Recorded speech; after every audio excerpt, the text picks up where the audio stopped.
Welcome, folks, to Physicians for Social Responsibility Pennsylvania's webinar tonight with PSNAP as our guest. This is the health harms of PFAS within common plastics. And our presenter tonight is Megan Wolff.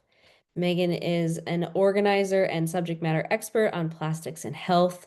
She has forged connections with healthcare professionals and research scientists, creating a network of highly trained individuals who are concerned about the human health impacts of plastic. She's the creator and leader of the Physician and Scientist Network Addressing Plastics and Health, or PSNAP. So thank you so much, Megan. I'm really personally very interested in this subject matter because I am pregnant and expecting, and I would like to learn more about PFAS and how I can protect my growing family. So thank you so much for joining us tonight. Feel free to add anything to your introduction that I missed, but I will turn it over to you to share with everybody about PFAS. Well, thanks very much. It's really a pleasure to be here. I consider PSRPA to be a strong ally in the cause, and quite a number, actually, of PSRPA folk are involved in PSNAP in one way or another. So it's a nice group to be with. So a little background about PSNAP, and just a little because I can go on easily too much. PSNAP has been an effort to organize the people who I find to be the tip of the spear in the plastic pollution fight, which is physicians and researchers, pulling them together into a network that basically crowdsources information, research pointers, and tactics in order to get ourselves in front of, say, legislators or health conferences. We're able to pull together panels. We train each other in speaking. We do all sorts of things to basically to support each other in doing activism, which is also to say that we create community, which is really useful. A lot of the people in this group are rank and file physicians, and they feel pretty isolated when they try to talk about environmental health. So this is a group that pulls them together, and it's growing all the time. And I will say one thing that we do, we often share slides. So if we're developing new decks and we're doing new presentations, those who have already worked on similar presentations will share them with others. So I have a debt of gratitude to Ned Katire, who shared some of his PFAS slides, because he's been working on this subject for a long time. So thank you, Ned, and we'll see a few of his as they come in. So just a little bit, one more thing really about me. My public health degree focused on history to inform policy. And this is going to come into play tonight in two ways. First, it's what gives me an optimistic angle on health and environmental problems. There's no passive voice in history. People make decisions that bring us to the present moment. Secondly, looking at history helps me sort out tangled problems. It's easier to understand the details when you have the context.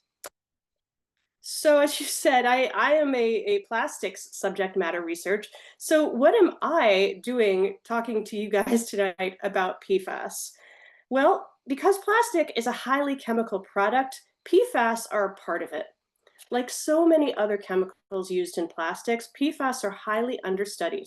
We have hazard data for scarcely a dozen, and what we do know is not encouraging. PFAS has a bad reputation. Almost everywhere we look, we seem to find news about health impacts and new sites of contamination. Whether or not people know that what harms PFAS is responsible for, most know that they're out there. And out there is seemingly everywhere. Wherever EPA tests public and private water systems, PFAS seems to show up.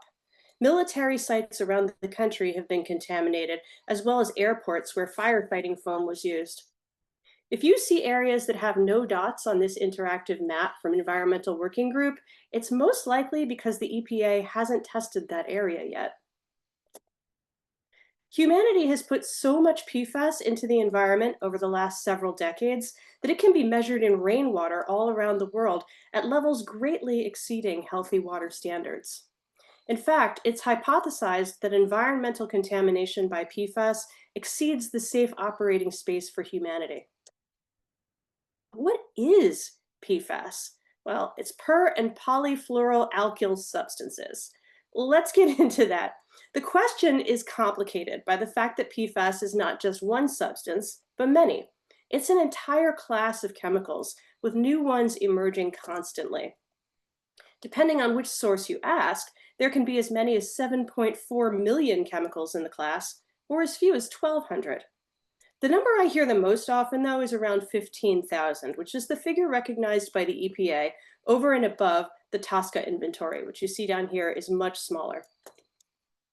Now, PFAS are not plastics in the conventional sense, like polyethylene or polystyrene bottles, but they are synthetic polymers that share some key features with plastics.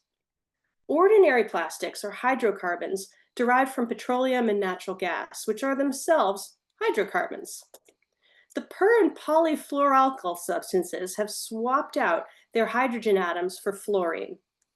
The carbon-fluorine bond, CF, is the strongest bond in chemistry. Its presence means that PFAS is extremely persistent in the environment, hence the nickname forever chemicals. Now, fluorocarbons are very stable because of this bond, and as a result, they're resistant to heat, acids, bases, and degradation. Confusion comes in because many PFAS are used as additives or coatings on plastics, but some PFAS are plastics themselves. These appear, for instance, as wire insulation or chemical tubing, and of course, famously, Teflon. This is also why PFAS show up in so many applications, which contributes to their abundance in the ecosystem. All of these products contain PFAS. But the question of the day is, what are they doing to us? Now, I have trouble reading slides that have too much information, and this one's intentional. I'm putting up a slide that's like halfway impossible to read because there's so much on it.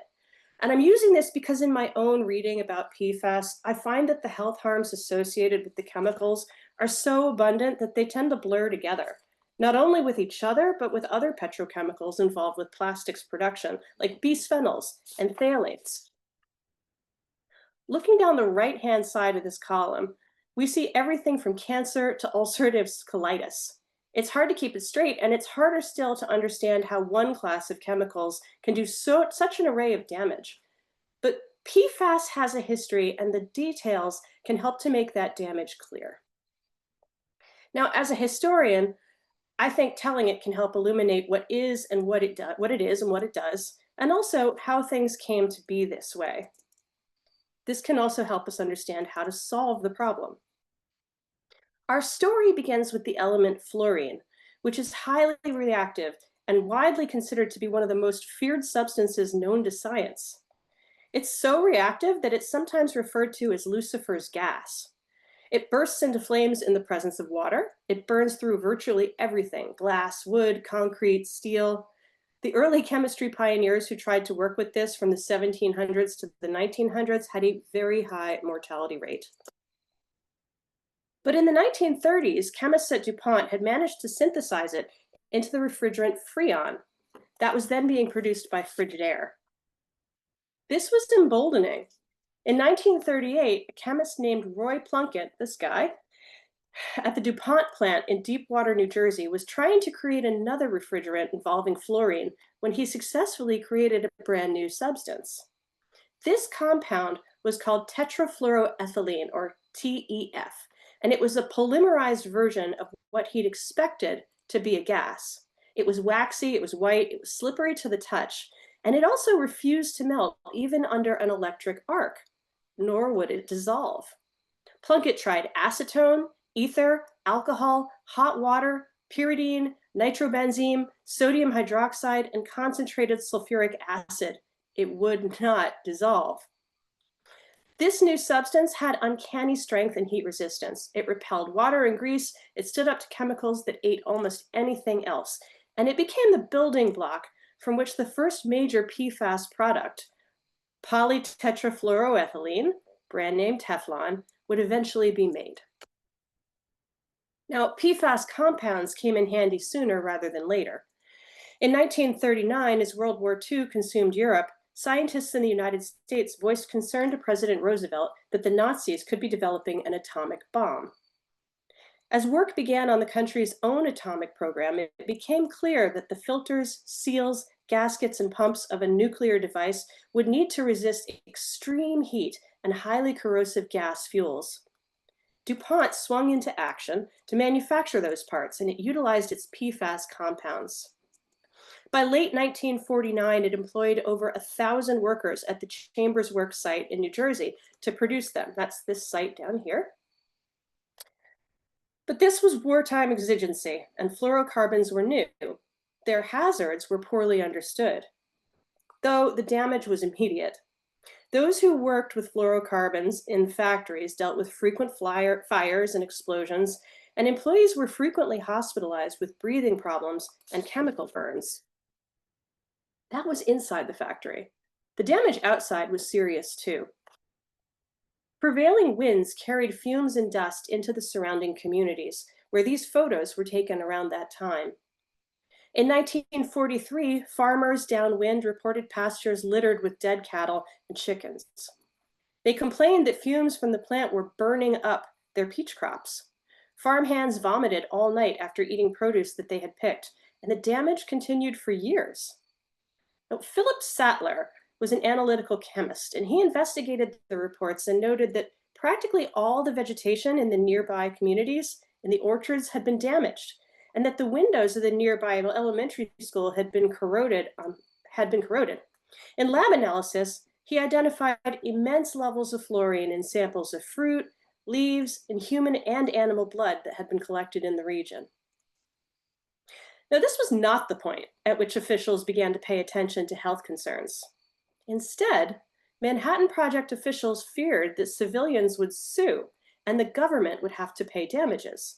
So, to head off liability, the government created a clandestine division at the University of Rochester to study the health effects of special bomb project materials.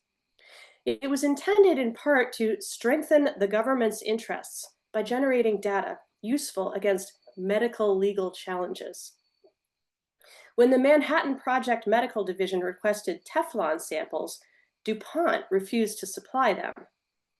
In an internal memo to the Director of Medical Research, DuPont wrote, it is not, sorry, a member of the Manhattan Project wrote that DuPont was not interested in investigating the toxicity of the materials involved.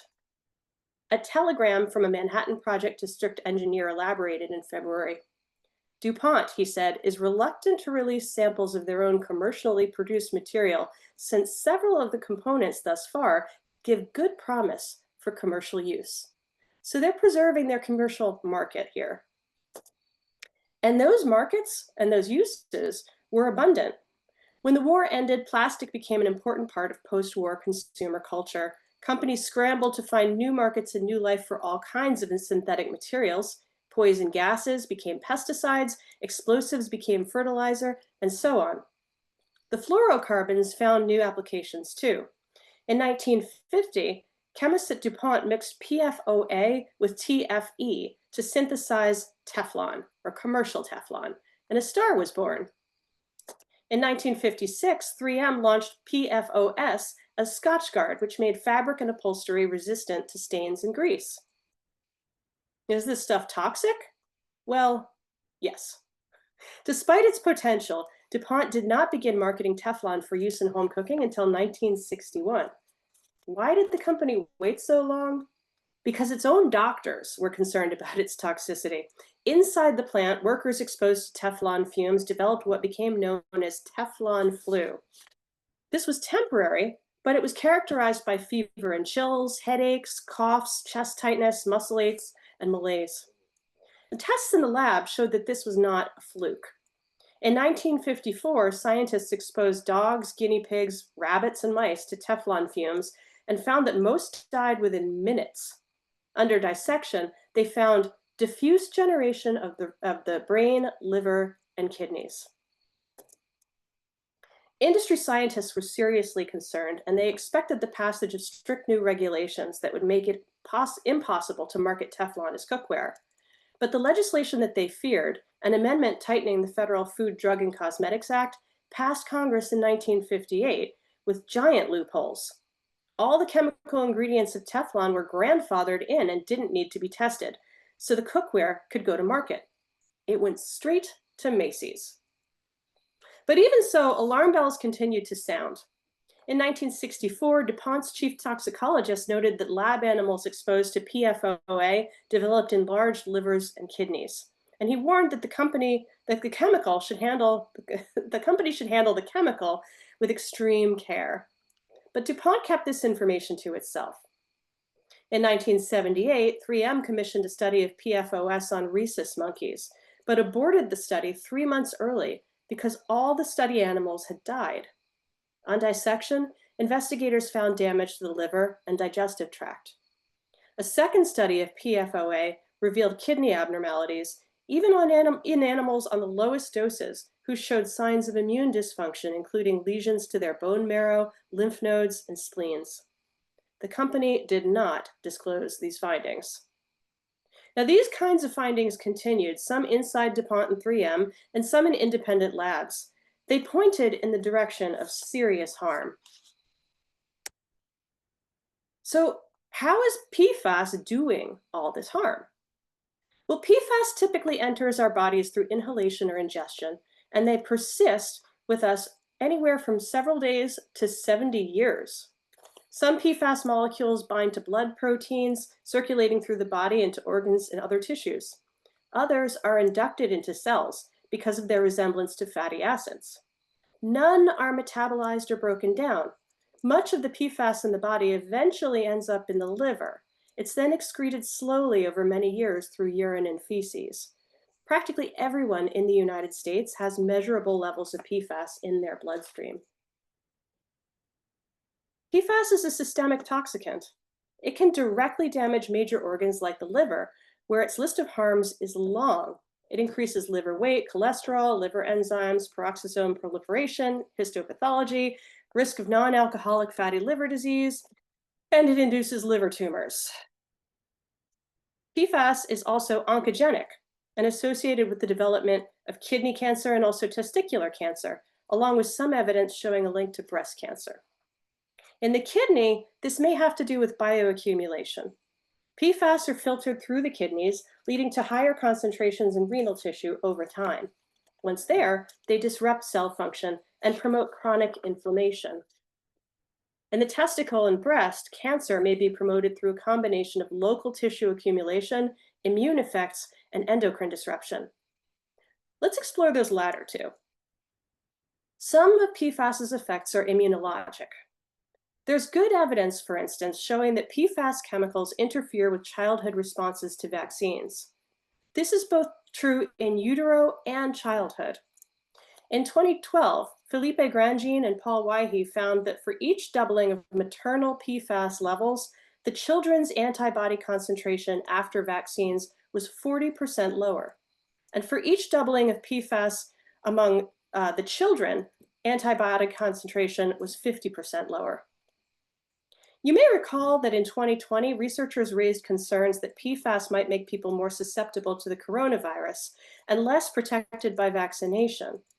That same year, Grandjean authored an article that did indeed link exposure to PFAS with more severe COVID-19. PFAS exposure is strongly linked to immunosuppression, which is one of the best documented health effects. Studies indicate that PFAS can weaken immune defense by changing the number and function of B cells and T cells. PFAS can alter gene expression in immune pathways. Now, let's put a pin in the epigenetic pathways for now. We'll circle back to that. PFAS is also linked to immunopotentiation. PFAS chemicals can interfere with signaling proteins that regulate inflammation and immune activation. That's linked to increased allergies and chronic inflammation. And PFAS can contribute to autoimmune diseases, where the immune system attacks the body's own tissues. The most well-known of these is ulcerative colitis. Now, here's the paradox. In animal models, some PFAS exposures cause both decreased antiviral defenses and increased inflammatory cytokine storms, depending on the dose and the timing. This two-sided effect is why PFAS are broadly labeled immunotoxic.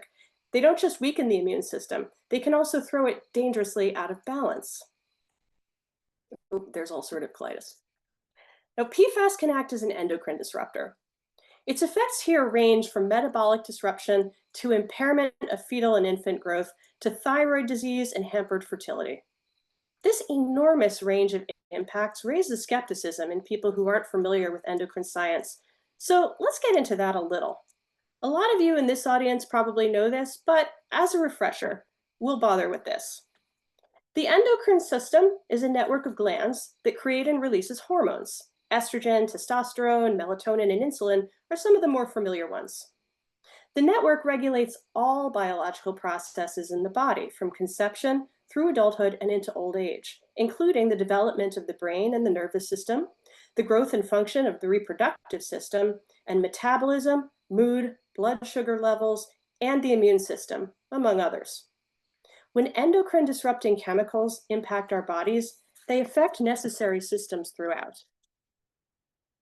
And their consequences land most heavily on the very young, who are exposed as their bodies are still developing the organs and signaling pathways that they'll rely on throughout their lives. Developing fetuses are especially at risk. Endocrine disrupting chemicals have the capacity to retard fetal development. In the early weeks of pregnancy, hormones are guiding everything. We don't have another system.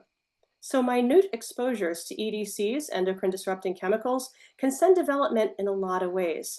Much of this is dependent on the timing and the exposure. Here's an example from the laboratory. Of these two mice, the mother of the obese mouse was exposed to diethylstilbestrol, a well-known endocrine disrupting chemical, at a very specific interval while pregnant, albeit at a very small dose. Though the two mice received the same caloric intake and had the same amount of activity, the one exposed to an EDC during the 9 to 16-day gestation interval became obese. The offspring of the mother mouse dosed with the same amount of DES at different points in the pregnancies did not become obese. And I should also point out that the mother mice themselves had no particular impact. So the impact happened on the, the F1 generation? Like, what is it, F1, no, F0? I can't remember, but most of you know what I'm talking about. The parents are not affected, the offspring are. And they continue to be, because after the first generation experienced obesity, a disproportionate number of the next generation experienced it as well, and so on down the line. This is an epigenetic effect. An outside influence changed the way that the genes of the animals were expressed. This is the epigenetic pathway that came up earlier in regard to immune pathways. It can be called generational toxicity. Now, EDCs can also be obesogens. Obesogens disrupt the system's metabolism, potentially affecting the body's ability to maintain a stable energy balance. This can occur both before and after birth. In the case of PFAS, we have abundant evidence of metabolic impacts. They can disrupt lipid metabolism. They're linked to insulin resistance and increase in risk of diabetes, hypercholesterolemia, cardiovascular disease, and stroke. This is where we start to see some feedback loops in some of PFAS's effects. We already know that PFAS can be hepatotoxic. Endocrine disruption that impacts the liver can amplify the damage. The liver helps regulate our metabolic immune systems, as well as our estrogen and testosterone levels. Thus, the rise in testicular cancer that's been associated with PFAS exposure may be mediated in some way by endocrine and other impacts on the liver. Oh, he's an unhappy liver. Now, it's clear that endocrine disruptors, including PFAS, can impact the capacity of a pregnant person to carry a healthy fetus. The risks are significant. They include hypertensive disorders, like pregnancy-induced hypertension and preeclampsia, preterm birth, gestational diabetes. Let's see, what else? Thyroid disruption. On it goes, right? Reduced birth weight and growth. This leads us back to impacts on infants and children. Low birth weight, which is less than 5.5 pounds, is strongly linked in turn to infant mortality, developmental issues, and chronic conditions later in life, like heart disease, cancer, and diabetes. We also know that disrupted thyroid hormones during pregnancy can impair fetal brain development, growth, and metabolism. How does this happen? Even in early life, PFAS exposure is associated with altered thyroid hormone balance, which can impact growth and neurodevelopment. Imagine the brain cells growing like a subway system being built. Over the course of pregnancy, neural cells divide and multiply very quickly. As they're dividing and multiplying, they migrate from positions where they're formed to their final destinations. They form dense networks of connections with one another while they're doing this, and each connection must be precisely established. All of this is highly interdependent. If it doesn't function properly, signals don't reach their intended destinations in the necessary way. It's a beautiful and amazing process, but it results in what scientists refer to as the exquisite vulnerability of the developing fetus, and it's unparalleled in adults. Okay, so I'm tired and depressed, so here's a picture of my cat Ronan on the windowsill next to my desk. Take a mental break. We'll just stretch for a minute. Okay, you're welcome. Now, bearing in mind these and other effects, science suggests that PFAS chemicals thus far studied may have no safe level. Scott Belcher, who's an investigator who studied health effects of PFAS, told the New York Times in 2023 that he hadn't seen a PFAS tested for toxicity that wasn't toxic. Some of the failure to regulate PFAS comes from a public misconception that chemicals on the market have been tested. We've seen the historical narrative now, though, and we know that isn't true. Fluorocarbons and fluoropolymers came into the market in the fog of war, and later regulation grandfathered them in. We also know that to the extent the industry is required to report negative findings like birth defects to regulators, they often fail to do so. But there are also human hands at work here, pushing back against regulation wherever possible.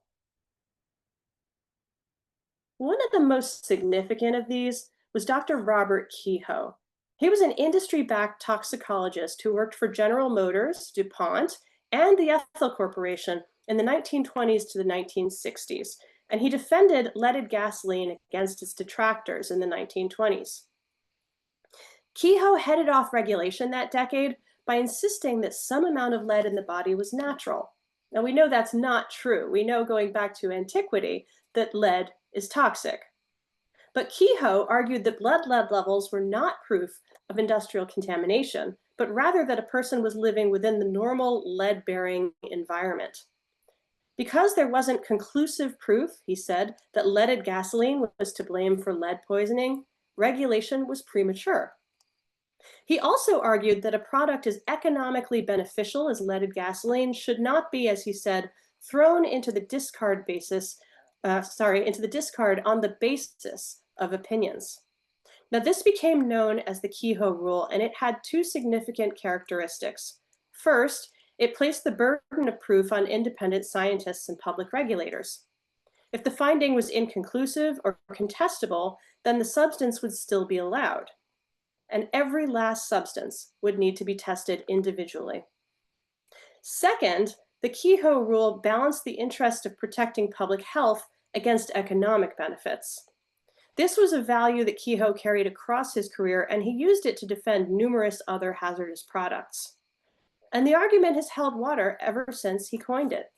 In March of 2023, the American Chemistry Council, which is the main industry lobby, argued that all PFAS are not the same, and they should not all be regulated in the same way. In 1970, when Congress drafted legislation giving the EPA the power to assess the safety of chemicals, industry lobbyists used Kehoe's argument to help block the law's passage. Public health scholars tend to view the Kehoe Rule as a classic example of manufactured doubt. But truth will out, at least sometimes. By the early 2000s, independent studies were showing clear health impacts, and PFAS and PFOA were being found in drinking water near manufacturing sites, like 3M in Minnesota and DuPont in West Virginia and Ohio. Under pressure, EPA set provisional short-term health advisories for those two chemicals in 2009. These were not enforceable limits, just guidance to help states and utilities decide when to take action, like shutting down wells or installing treatment or providing bottled water. And the limits, by today's standards, were really high. 400 parts per trillion for PFOA, 200 parts per trillion for PFOS. In 2016, as PFAS were detected in drinking water supplies across the US, EPA issued new guidelines, reducing lifetime exposure to 70 parts per trillion for PFOA and PFOS combined.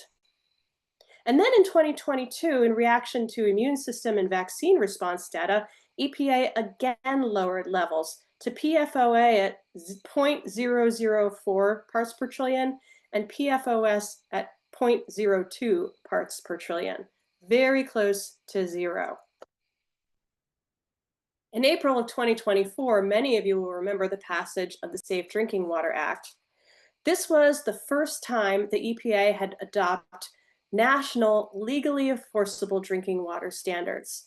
And by comparison with those that they put out earlier, they were also really low, 4 parts per trillion for PFOA and PFOS, and 10 parts per trillion for 4 other chemicals. Now, we'll remember that there are somewhere around 15,000 chemicals that EPA recognizes, but these 6 were at least a good start. And by the way, EPA also designated those first 2 as hazardous substances under CERCLA, the Superfund Act. So that was good news. Of course, we're not out of the woods yet. Remember this chart?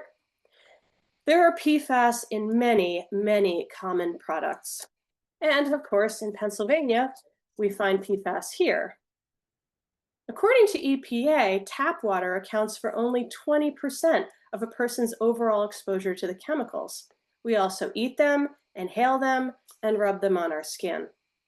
Moreover, there's no therapeutic medicine or procedure available to reduce elevated levels of PFAS in the body. The key is to encourage PFAS exposure reduction if a source of PFAS is identified, and then wait for the body to slowly excrete it while monitoring the patient for signs of disease. That involves a lot of vigilance, also a lot of regulatory work. Much is still needed to solve this problem. On a personal level, the single most impactful thing that people can do is probably to filter PFAS from their drinking water. Now, the gold standard for that is removing PFAS is reverse osmosis, and there are a number of types of filter available for the purpose, from countertop to under the sink to the whole house. But depending on your means, the price tag can be eye-popping, if not entirely out of reach. What we do know is that regulatory systems are the most efficient and the most just for dealing with all kinds of environmental toxicants. Leaving these kinds of structural problems to the individual leaves massive holes in protection for everybody. However, fueled by the advisories that were issued by EPA, regulations are actually picking up steam. Numerous states are taking steps to ban or restrict PFAS in consumer products. And here's a handful of them. In some states, cookware, dental floss, menstrual products, food packaging, textiles, ski wax, cleaning products, cosmetics, PFAS has been banned from all of them. Now, of course, it's different in various states, and just looking at this, you can start to wonder what kind of PFAS is wandering into your daily life. But it's a start, and as I said, it's picking up steam. Now, you can join this fight. Physicians are regularly needed to testify to local legislators, and they're also needed to write letters to the editor supporting these kinds of bans. Anywhere physicians go, talking about the health impacts of PFAS, plastic, and other environmental health concerns, they make bigger waves than many other people in society. Even after COVID, physicians are still the most trusted voices in our very divided society. So this is the kind of work, of advocacy that can really make a difference. Reach out to me if you're interested in joining PSNAP. But there's another thing you can do if you've been kind of taken by this lecture, and that is sign up for a class that I give on more of the same subject. It's a plastic, microplastics, and human health course. It's online. It runs for 7 weeks on Wednesday evenings from 7 to 9 p.m. Eastern. And it's open to anyone, but it's geared to physicians and researchers and healthcare personnel. So if you're interested in signing up, go to the bit.ly link right there, or you can use the QR code, and I will see more of you from October 8th to November 19th. But regardless, thank you so much for your attention tonight. And I hope that I've managed to get some clarity across about how PFAS and plastic interact with our health. Our health. Thank you so much, Megan. Reminder to everybody in attendance, you can put your questions in the chat box. You could put them in the Q&A box that you might see at the bottom of your screen. I'm watching both and can take note of them. And if you prefer to ask your question live, you can raise your hand and I can unmute you. I have a couple, but then we can leave space to see if anybody else has questions. So the first one is, can you speak a little bit more about the myth of a safe limit and sort of what that kind of means? Like you did speak on sort of the manufactured doubt, but how safe limits, have impacted lead as well as PFAS and the current limits that are being adopted and the difference between like acute and cumulative exposure. But yeah, so feel free to expand on that for this question. Okay. Well, with lead, we know I'm channeling Bruce Lanphier here, who's been writing really elegantly about lead poisoning. We know that actually pre-industrial people did not have very much lead in their systems at all. It's naturally occurring, but an ordinary person would have a tiny, tiny, tiny, tiny speck of lead compared to what we get today. Really, there is no safe level of lead exposure.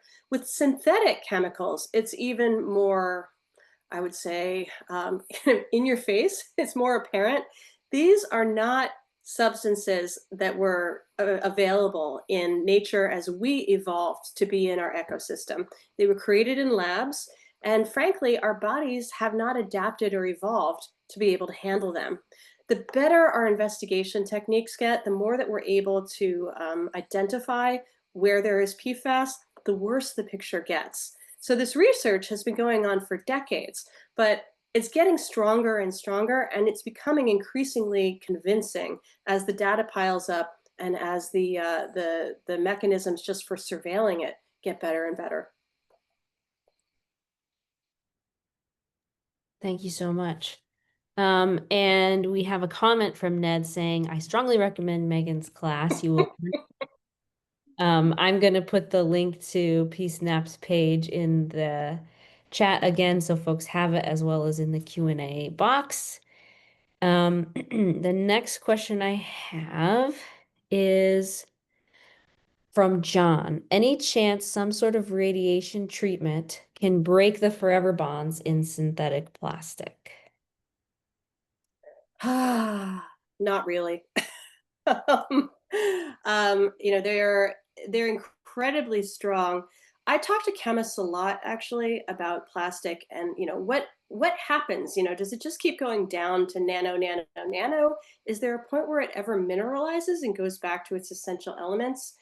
Basically, the answer is no, but in the course of geologic time, you may start to see some of those carbons and get sort of nicked off. There are enzymes, there are things that will gradually over geologic time evolve to be able to start to break apart some of these chemicals, but we don't have them yet. Almost every month or even every week, we hear about an enzyme or a mushroom or some sort of a bacteria that seems to be capable of breaking down some bond in plastic. Those items are minuscule though, and considering the quantity of plastic that we have and the time scale that we're looking at, we're not really in line to get saved by any of those. Okay, which hence the name Forever Chemicals, right? Forever in the scope of humanity's Right. understanding. I do Thank remember during COVID, there was a graduate student who was experimenting with boiling PFAS. And it's been years since I read this, so I may not have it right. I should look it up. But as I recall, she did have some success in breaking down PFAS. And that article sort of broke the internet for like half a day. People paid a lot of attention. The problem is, though, you would have to gather it up and place it in one of those boiling contexts, and it's throughout the entire environment. So unless you're boiling everyone and everything, you're not really going to break down the synthetic chemical. Okay. And then a follow-up clarifying question from John is, so is it no to radiate garbage? As sort of Yeah, a, we're going to go on and know with that. Yeah, yeah. all right. And another quick comment here is Megan mentioned Bruce Lanphier. Here's a recent essay that's worth your time, and I want to put that in the chat so everyone has access to that. Our next question is, what about toxins in water from plastic bottles? So like there's our water sources like our well water, but then what if you're drinking from a plastic water bottle? Okay. Well, it's kind of a question of, is it toxins in general or PFAS in particular? We know that all plastics experience chemical migration. Plastics are made of chemicals. You saw at the very beginning of the slide deck that circular graph of 16,325 chemicals that go into the production of plastics. Basically, you're using fossil carbons and synthetic chemicals to create the substance. And those chemicals, they migrate out of plastic. They're not bound, they're additives. So they're not bound into the molecules. They move out at any time. So when you have PET, the plasticizers that give it its shape, that give it its structure, that actually it doesn't, well, if it has color, give it its color, those will gradually leach out into anything, air, water, but specifically the water in the bottle. So you are dealing with plasticizers there. You're also dealing with microplastics. We know that all plastic sheds microplastic because all plastic eventually goes down to microplastic. Think of it like a skin. It's constantly shedding cells. It's the same with plastics. Okay. And can you remind the audience, so of the, if you take the moderate number, 15,000 PFAS and PFOS chemicals, how many are regulated? 6. Yeah, and at the very bottom of the slide, I didn't read it off because it's too depressing, but the Trump administration is re-examining 4 of the 6 at Oh, least. So, yeah. all right. And this is this next one is topical as far as politics goes. This question is, um, have you thought about approaching RF Kennedy regarding PFAS's role in reducing the protection of vaccines in children? Should he focus on eliminating PFAS at the source, not in the vaccine? You know, there have been a lot of discussions about RFK and MAHA in the environmental health circles that I travel with, because while everything else seems to be falling apart, the CDC, you know, all of our public health structure is all being dismantled. There is this tiny piece of, I'm afraid to even call it truth, but there is a tiny piece of recognition about environmental health and environmental harms. However, as they say, a broken clock is right twice a day. And in the conversations that I've been in, the consensus is really, look, we know that this train is going to crash. We know it. So don't get on it. Um, you know, if we're looking for causes of autism, then yeah, vaccines are not it. We have a lot of data, a huge amount of data that demonstrates that. And the original article that even postulated it was debunked, what, a decade ago, 2 decades ago?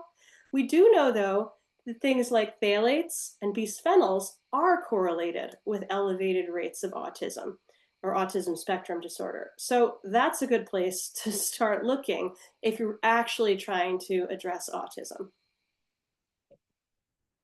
Thank you. Okay, the next one. Can you help give ways on how to express how you've been exposed or the symptoms you showed that correlate to PFAS? So if you are feeling like you potentially have PFAS exposure, what might you look for? What might you bring to your health professional? Um, like bar none getting your water tested, for example. Right. It's tricky because it's so super sneaky, right? The exposure is cumulative and constant. It's everywhere. You know, there's no way there's not a lot of PFAS in the room right here. But you do see some indications of direct exposure. The Teflon flu, if you Google that and hit the news icon, hi, you will see reports of Teflon flu right up to the present moment. So people still do feel sick when they eat food that's cooked on Teflon.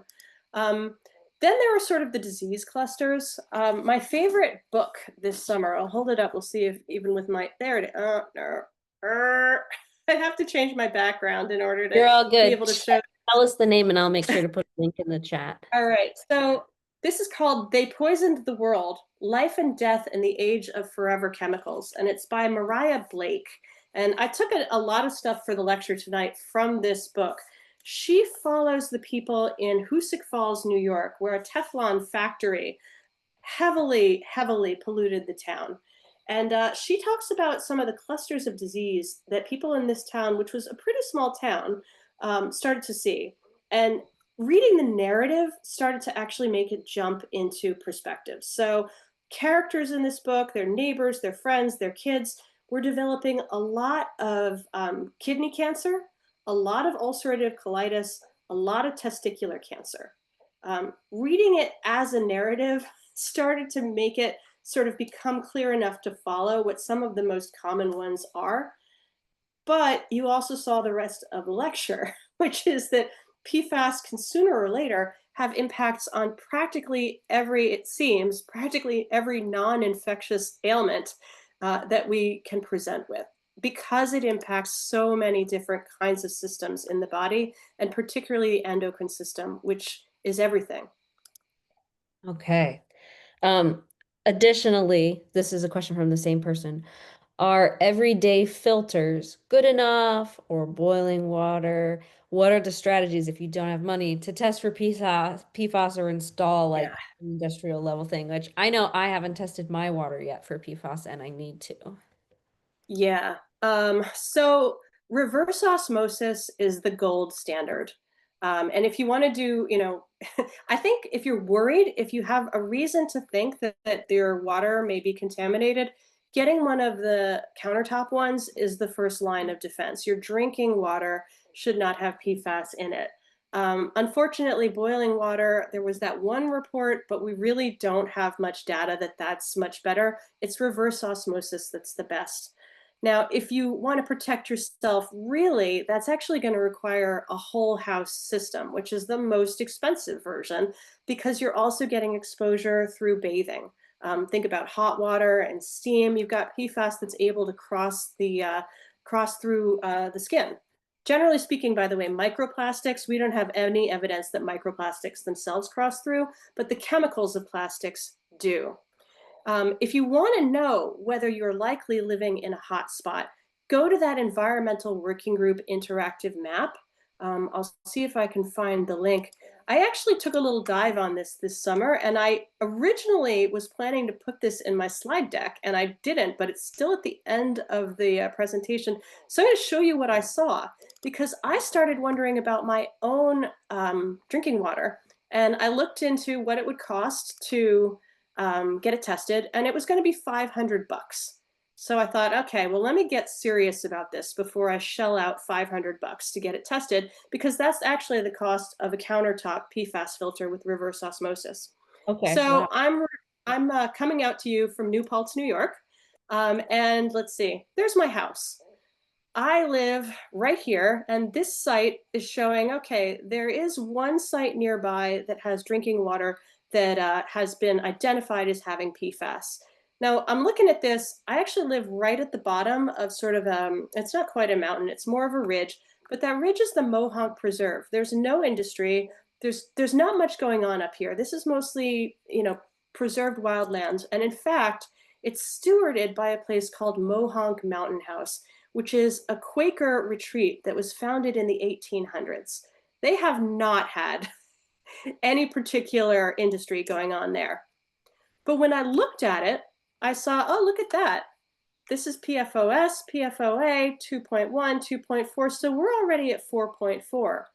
That's really interesting. So that could be coming down the hill to where I live. Now, how do you get there from a place this pristine? I think it's one of two things. It might have been like a contractor who spilled a chemical at some point, or it could be the sewage coming out of Mohonk Mountain House. When I was asking water scientists in Montana about a year ago about PFAS levels in Montana and where those were, they said, well, you get highly contaminated areas around Air Force bases and stuff, but most of the PFAS in Montana is actually downstream from sewage treatment because the PFAS is coming straight through our bodies. So I cruised around to look at, well, okay, what are the comparisons? Newburgh is south of me. So I live right around here somewhere. Newburgh is south, and it's a pretty famously contaminated site. And then Hoosick Falls, which Mariah Blake writes about, is north of me. So I looked up, all right, well, what's going on in Newburgh and what's going on in Hoosick Falls? What do those places look like by the numbers? Well, here's Newburgh. We knew that this was industrial contamination. That's 261 parts per trillion. This is Hoosick Falls, where everything was, by everything, I mean soil, air, water, very directly and heavily contaminated from that Teflon plant. 522,800 parts per trillion. Those are some significant findings. When I cruised around the map in general, when I was just looking at like who's near me, and I just clicked on these kinds of dots, and I also did it in Montana, and I did it around anybody who I knew. What did their neighborhoods look like? Most of these dots came in at about 2.2 to 4.0. So it's above the standard, but I suspect that those are just background levels from PFAS moving right through our bodies. So Wow. that's the story of PFAS in my neighborhood. You can figure this out too. I decided not to put in a filter for now, but I'm still thinking about it because we also know that the plumes of PFAS in the groundwater move around. So, they're not necessarily constant. And did you pay to get a test as well? Like in your mind, would you test and then install it if the cost is the same, or just install it if you're like, I know the levels around me? That's just a hypothetical, not advice to Yeah. attendees. Yeah, no, it's a really good question, actually. And I'm glad that someone asked this one because my advice is to install a PFAS filter no matter what. And the reason for this, a friend of mine ran a search on ChatGPT asking, well, how do we protect ourselves best from plasticizing chemicals? And when he filtered out a lot of the usual advice that comes out of the advocacy groups based on the scientific data, and he just had the ChatGPT look at the scientific articles, it came back and said water filter, PFAS water filter, meaning really reverse osmosis, because the standard there is so high that it's going to pull out almost every other contaminant in your water anyway. So you wind up with the cleanest water you possibly can if you put in reverse osmosis. But you have to be really dedicated to it. And you have to have a fair bit of money. So it's not equitable. We really need a regulatory solution here. All right, thank you. Um, and if you have that link, please feel free to either send it to me or put it in the chat so I can get it to folks. Sure. Yeah. The next question is, are there meaningful ways to measure cumulative PFAS exposure to better direct healthcare, or is it simply too prolific? You did touch a little bit on this looking at the map, but if you have any other thoughts as far as the measuring cumulative PFAS exposure over time. It can be done. There are blood tests available for PFAS exposure, and I know in Hoosick Falls, I think also in Newburgh, there have been settlements with some of these companies, and people can get their blood tested for free. But really, all that means then is watchful waiting. There's no chelation therapy. You can't draw the PFAS out of your body. You have to wait for it to move on. It does go down a bit in women. Women have slightly lower levels because of menstruation. They lose PFAS through blood. And also, unfortunately, breastfeeding. So PFAS moves into breast milk and then into infants. So if you do have a breastfeeding infant or you're pregnant and you're waiting to see how things are going and you live someplace that has PFAS contamination, you might consider getting your blood tested because that could actually impact something that you can do to protect your newborn. But for the most part, there's really nothing that we can do once it's in the body. We have to prevent it from getting in. Wow. Yes, thank you. That's intense and topical advice for me personally. Um, I have one final question, but folks, we have 5 more minutes. If you have any other things, throw them in quick. If there's questions that we haven't answered by the end, we can also follow up with an email. I will be sure to follow up to share the meeting recording for you to share out with your contacts and people you think might be interested, as well as the resources that we've shared in the chat and discussed. And also link to all of Megan's like contacts and her website. My last question is, so you did talk a little bit about how physicians and healthcare professionals can help advocate to policy changes or to communities about these risks. I will share too in the chat that Physicians for Social Responsibility has a Concerned Health Professionals of Pennsylvania group that folks can sign up and join if you're in Pennsylvania or like right around the surrounding area and interested in Pennsylvania specific efforts. Um, and we'll share that you can absolutely take a look at and join PSNAP, especially because that's nationwide. But what can the everyday person who is not necessarily a physician or a health professional do in advocating for their safety and their community safety? We've talked a little bit about individual safety measures, but what would you suggest as the first line of defense if you were going to go to your local municipality or to your community groups and take action on this issue? Mm, that's a great question. And also, in particular, in Pennsylvania, it's even more important because there's so much PFAS introduced from fracking. It's very much in the groundwater. So I say get loud and stay loud. Use your voice everywhere you possibly can. It's true across the plastics fight. Your dollar, your capacity to boycott something or change your consumer habits, doesn't take you nearly as far as your voice does. We've been taught the opposite. We've been taught that we're consumers, not that we are civically engaged, that we're citizens, or that we're, parts of a community. So if I were in a community and I were going to start thinking about PFAS, frankly, the very first thing I would do is be to go to the EWG map and see what's around me. I guess I already did that. And then I might have my own water tested. I'd find other people, anybody with water that is showing PFAS rates. I would bring those findings to local officials. Take it to the mayor, take it to the town board, take it as far as you can. Take it in particular, if there's any community newspaper left, take it there. Write a letter to the editor. Go on to the Facebook page for your community, or even the next door, that place of great vitriol. Everyone's always mad on Nextdoor, but you can be mad about PFAS. Just keep on advertising that there is a problem and use as much data and factual information as you can. Yeah, I think that's step one. Talking to healthcare providers is useful because they can sometimes give you more data. Um, but a lot of these are things that we have at our fingertips because of the way the internet works. You're also welcome to reach out to me. I'm pretty good at searching for this stuff, and I have a grip now on a fair bit of the PFAS story. So I, as part of the PSNAP network, often connect people with other experts if I'm not able to answer questions myself. Excellent. Thank you so much, Megan. And thank you everybody who joined us tonight. We will be sure when we share out the recording and the resources that to have contact information available if you have follow-up questions for either Physicians for Social Responsibility or PSNAP. Megan, this was an awesome presentation. I learned a ton, so thank you so much. Take care, everybody, and have a good evening. And please don't hesitate to reach out if you have follow-up questions or you're looking to take action in your community. Have a good Good night. night, everyone. Thank you.